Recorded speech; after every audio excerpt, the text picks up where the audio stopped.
армысыздар қазақ елі. Біздің міне қыста келді. Арнамызға видео салмағалы біраз болыпты.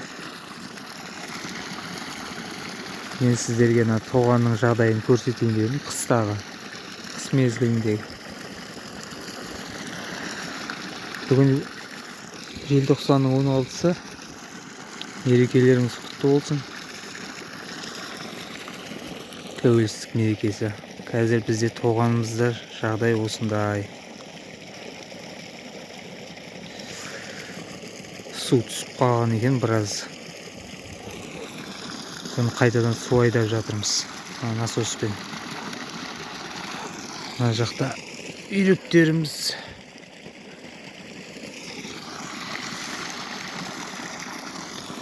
Біздің тоғанымызда баста қазған кезде бір кемшілік болды. Кемшілік ол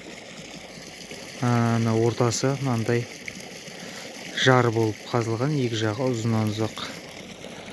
Негізі болашақта тоған қазатын болсаңыздар, аричный тип дейді, арық сияқты болу керек. Кермешемен ана басынан бастап бері қарай тартқан кезде балықтың бәрі шығу керек. Ал егер мынандай екі жағы ортасында жар болатын болса, балық шықпайды.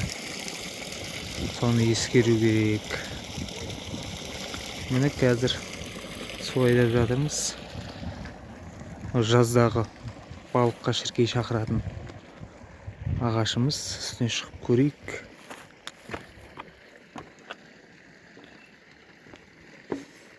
Мына жар, мына жерден бастап жар.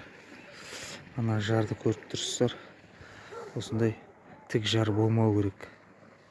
Біркелкі еңіс болу керек. Мына жерге судың бетіне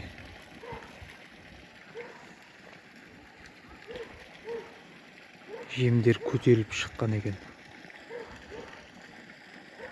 Біз су берген кезде суға жақын жерге жем шашамыз, өйткені мына судың температурасы +15. Бұл кезде балықтар жылы суға қарай өрлейді, оянады. Сол кезде қоректенеді.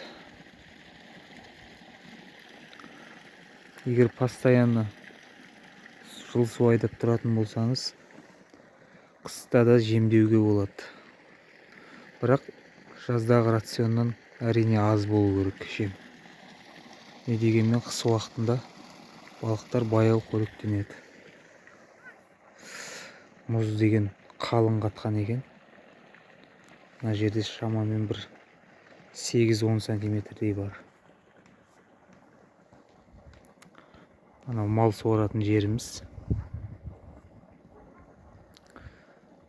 Міне біздің тоғанымыздың жағдайы, қыстағы жағдайы осындай.